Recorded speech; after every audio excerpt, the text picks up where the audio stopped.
नमस्कार, स्वागत है आप सभी का डीडी न्यूज़ के इस खास बुलेटिन एक्सप्रेस 100 में, जहां हम आपके लिए लेकर आते हैं राजनीति, मनोरंजन, देश, दुनिया, खेल और व्यापार जगत की सभी बड़ी खबरों को एक्सप्रेस यानी फटाफट अंदाज में।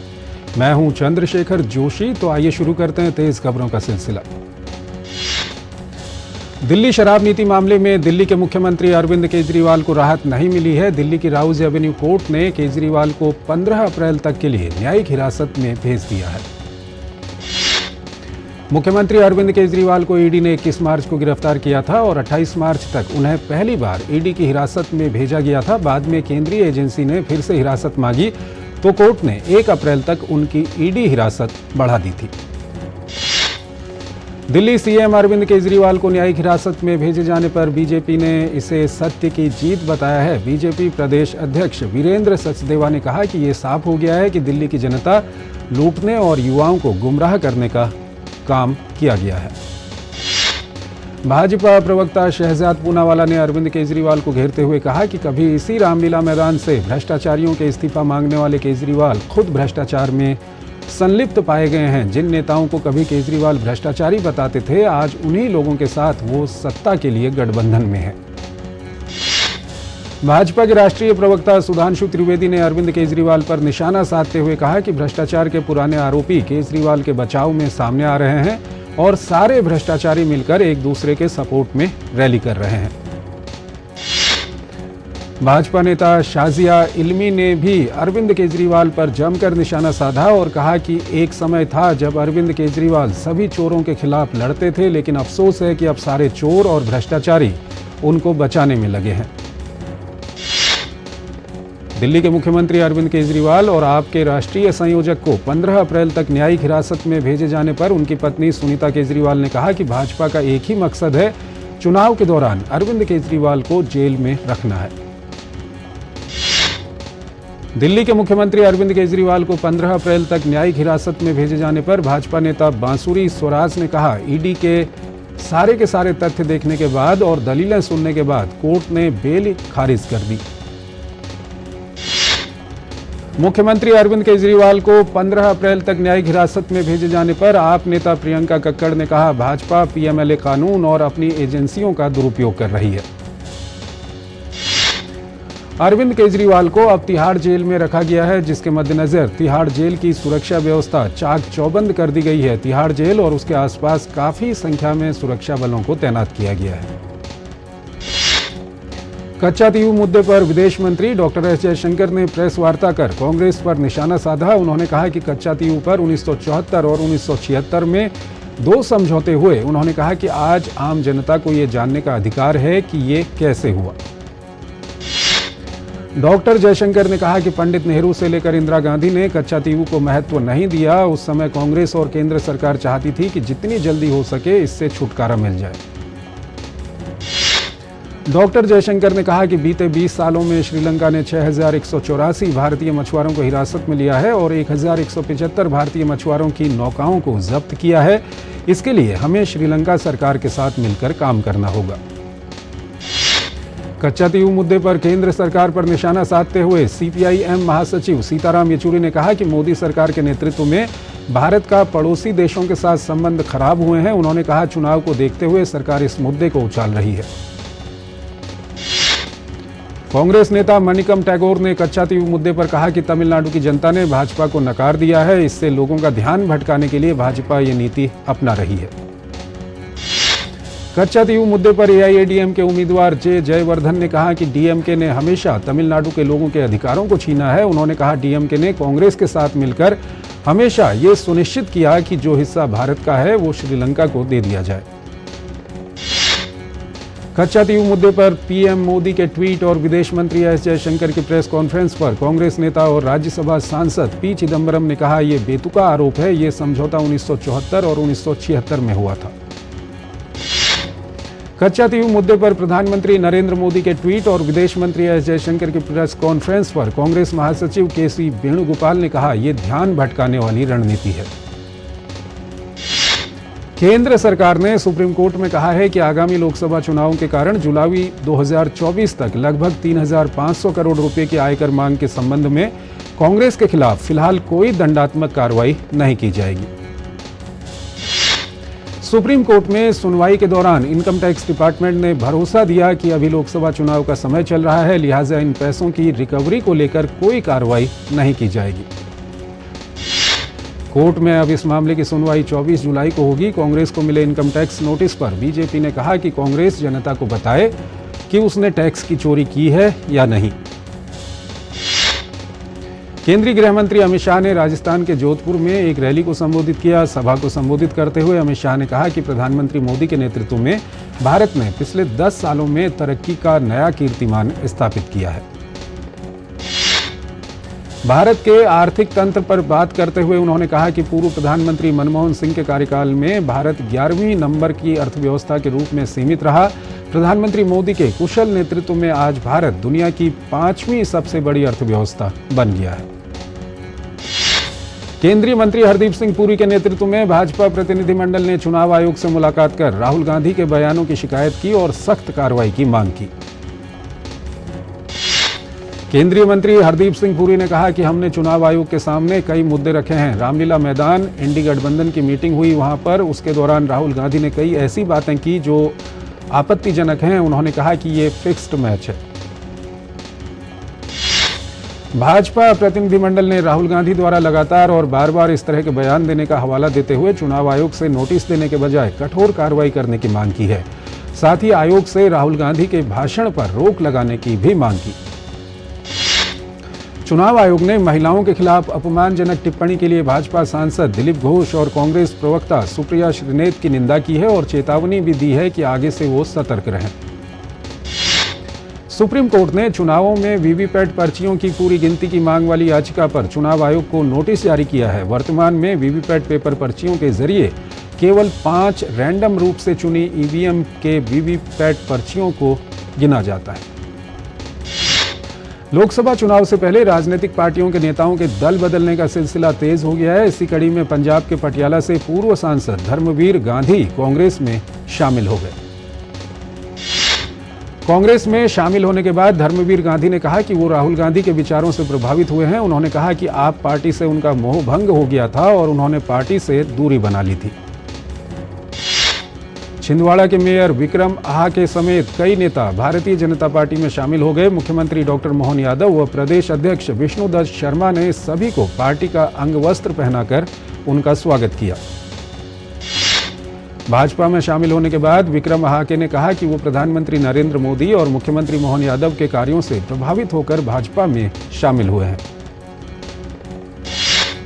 तमिलनाडु में लोकसभा के लिए चुनाव प्रचार काफी तेज हो चुका है। इसी कड़ी में तमिलनाडु के पूर्व मुख्यमंत्री ओ पनीरसेल्वम ने रामेश्वरम के रामनाथ स्वामी मंदिर में पूजा अर्चना की।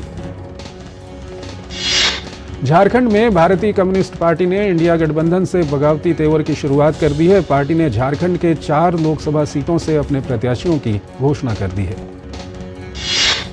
झारखंड में भारतीय कम्युनिस्ट पार्टी के चुनाव समिति के अध्यक्ष भुवनेश्वर मेहता ने कहा कि इंडी गठबंधन में सीपीआई ने हजारीबाग सीट की मांग रखी थी, जिसे नहीं माना गया। अगले कुछ दिनों में हजारीबाग सहित दूसरी सीट से उम्मीदवार के नाम की घोषणा की जाएगी।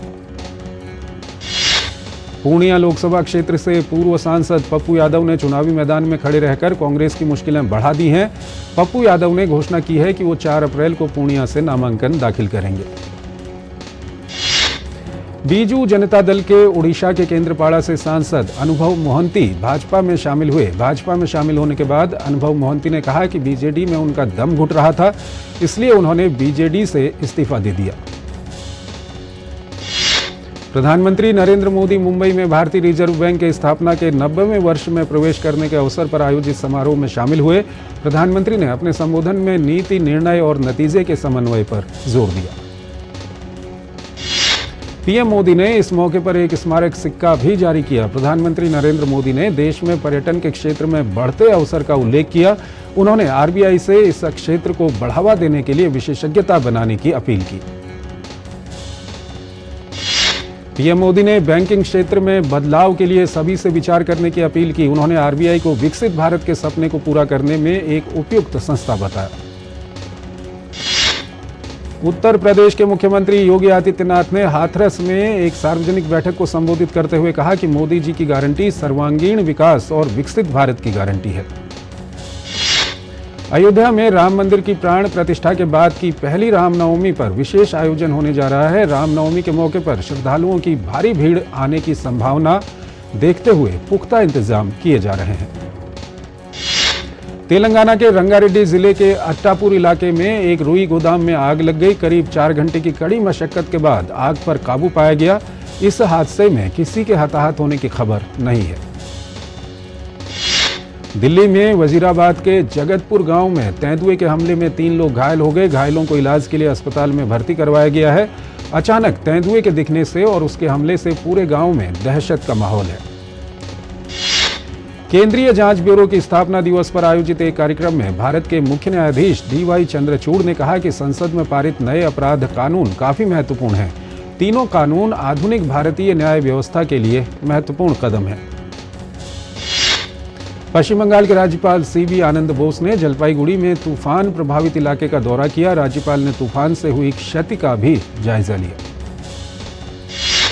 प्रवर्तन निदेशालय ने करुवन्नूर सहकारी बैंक घोटाले में अपनी रिपोर्ट दाखिल कर दी है, जिससे केरल में माकपा के लिए मुसीबत खड़ी हो गई है। रिपोर्ट्स के मुताबिक ईडी ने सहकारी बैंक में माकपा के गुप्त खातों की जानकारी चुनाव आयोग, वित्त मंत्रालय और RBI को सौंप दी है।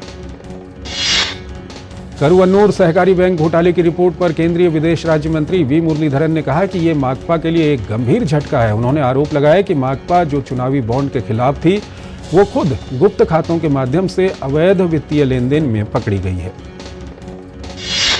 तेलंगाना के पूर्व मुख्यमंत्री K चंद्रशेखर राव ने सूखे से प्रभावित जनगांव, सूर्यापेट और नलगोंडा जिलों का दौरा कर वहां के किसानों से मुलाकात की। तेलंगाना में किसानों की बिगड़ती स्थिति को देखते हुए KCR ने राज्य की कांग्रेस सरकार पर जमकर निशाना साधा। उच्चतम न्यायालय ने मध्य प्रदेश के धार स्थित भोजशाला के सर्वे पर रोक लगाने से फिलहाल इनकार कर दिया है। हालांकि सुप्रीम कोर्ट ने कहा कि सर्वे के नतीजे पर कोई कार्रवाई न हो। सर्वे के खिलाफ मुस्लिम पक्ष की याचिका पर सुप्रीम कोर्ट ने केंद्र, मध्य प्रदेश सरकार और ASI को नोटिस दिया। इससे पहले हाईकोर्ट के इंदौर बेंच ने ASI को वैज्ञानिक सर्वे करने का आदेश दिया था। इससे पहले मध्य प्रदेश में धार की ऐतिहासिक भोजशाला में लगातार 11वें दिन सर्वे का काम जारी है। भारतीय पुरातत्व सर्वेक्षण विभाग की टीम आज अपने निर्धारित समय अनुसार भोजशाला पहुंची और उन्होंने सर्वे का काम शुरू कर दिया। वाराणसी ज्ञानव्यापी में व्यास तहखाने में पूजा अर्चना पर उच्चतम न्यायालय ने रोक लगाने से इनकार कर दिया है। हालांकि कोर्ट ने दोनों पक्षों को कहा है कि वो यथास्थिति बनाए रखें। उच्चतम न्यायालय ने तहखाने में पूजा के खिलाफ मस्जिद पक्ष की याचिका पर निचली अदालत के याचिकाकर्ता शैलेंद्र व्यास को नोटिस जारी किया। अब इस मामले में अगली सुनवाई जुलाई के तीसरे सप्ताह में होगी। बीते वित्त वर्ष 2023-2024 के मार्च महीने में GST संग्रह सालाना आधार पर 11.5% बढ़कर 1.78 लाख करोड़ रुपए हो गया। वित्त मंत्रालय ने कहा कि घरेलू लेन देन बढ़ने से मार्च में GST संग्रह बढ़ा है। वित्त मंत्रालय ने स्पष्ट किया कि 1 अप्रैल 2024 से आयकर व्यवस्था में कोई नया बदलाव नहीं होगा, जैसा कि कुछ सोशल मीडिया प्लेटफॉर्म द्वारा बताया जा रहा है। भारतीय रिजर्व बैंक ने सभी बैंकों को स्वयं सहायता समूहों के लिए ऋण की प्रक्रिया आसान बनाने और इसके लिए अपनी अपनी शाखाओं को प्रोत्साहित करने का निर्देश दिया।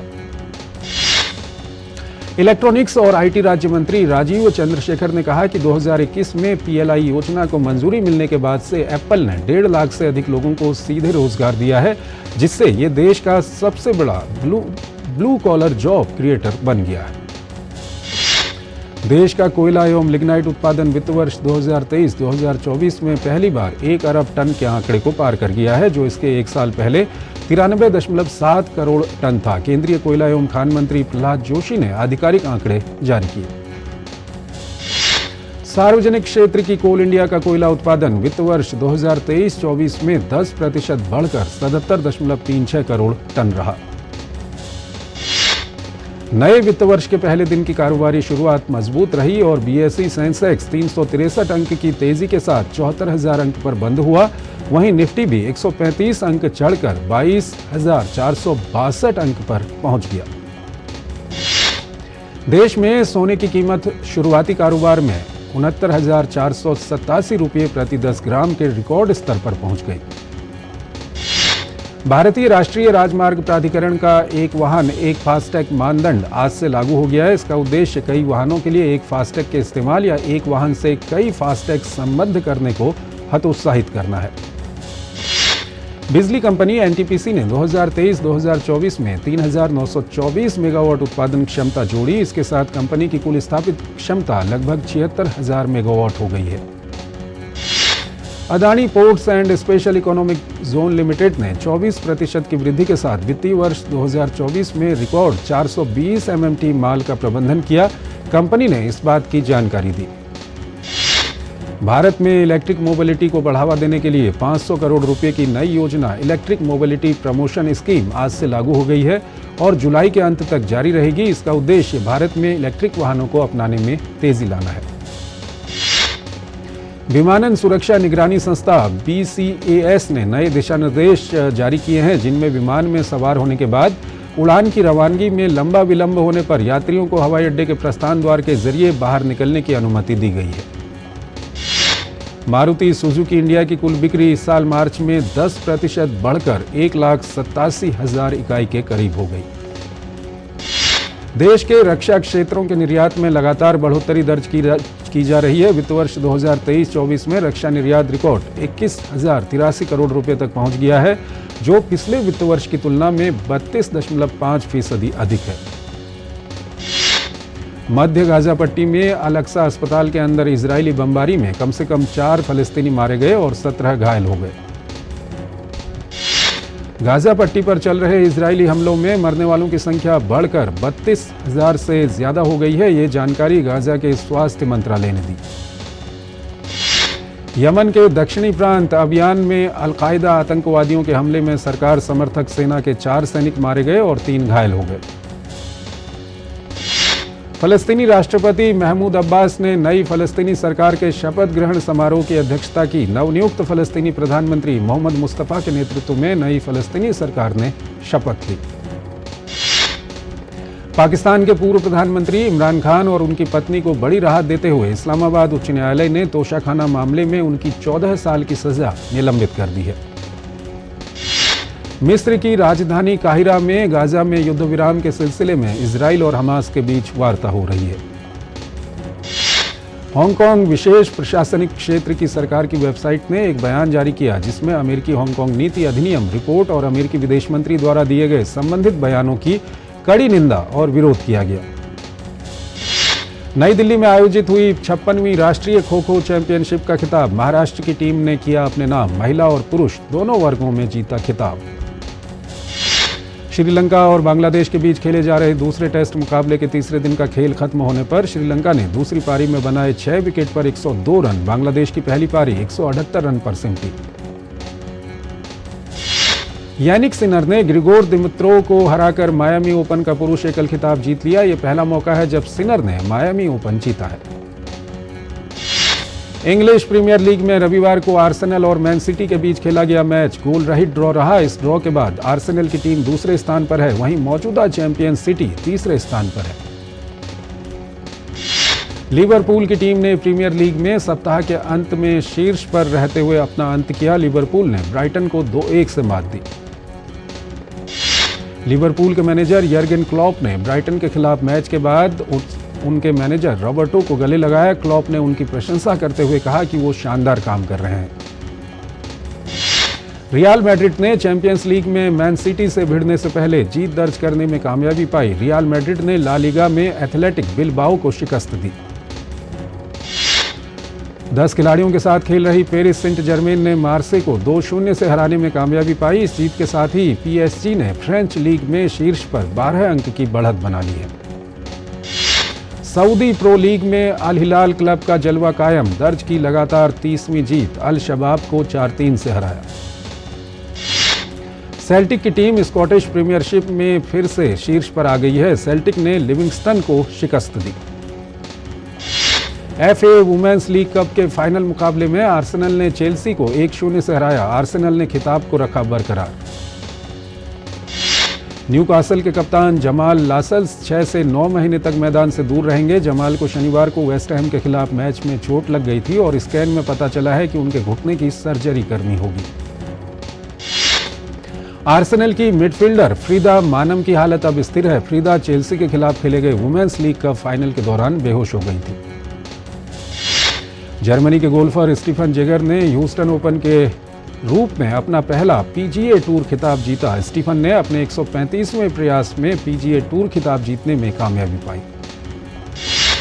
गोल्फर नेली कोर्दा ने एलपीजीए टूर पर तीसरी जीत दर्ज की। दुनिया की नंबर 1 गोल्फर कोर्दा का ये कुल मिलाकर 11वां टूर खिताब है। ओलंपिक की तैयारी में जुटे पेरिस में ईस्टर का पर्व भी ओलंपिक से अछूता नहीं रहा। शहर के मशहूर चॉकलेट स्टोर्स ने ईस्टर के लिए ओलंपिक थीम के चॉकलेट एग्स तैयार किए। 3 दमदार एक्ट्रेसेस कीर्ति सेनन, करीना कपूर और तब्बू के लीड रोल वाली कॉमेडी ड्रामा फिल्म क्रू ने रिलीज के साथ ही थिएटर्स में धमाल मचाना शुरू कर दिया है। फिल्म को बॉक्स ऑफिस पर शानदार रिस्पांस मिल रहा है।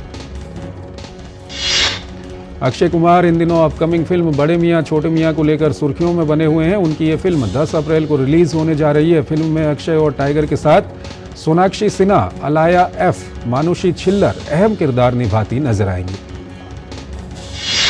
बॉलीवुड के महानायक अमिताभ बच्चन की 12 साल से अटकी फिल्म शू बाइट जल्द रिलीज हो सकती है। शुजीत सरकार के निर्देशन में बनी ये फिल्म विवादों के चलते इतने वर्षों में सिनेमाघरों तक नहीं पहुंच पाई है।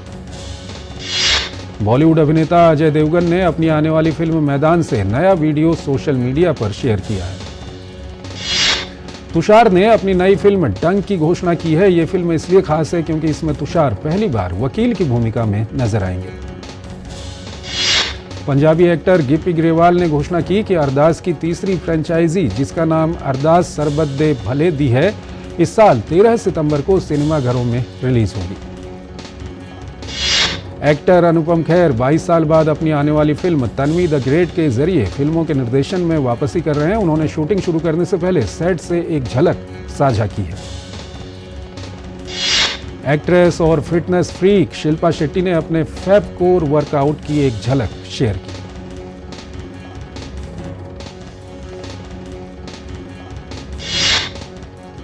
तो इस बुलेटिन में फिलहाल इतना ही। आप बने रहिए डीडी न्यूज के साथ। नमस्कार।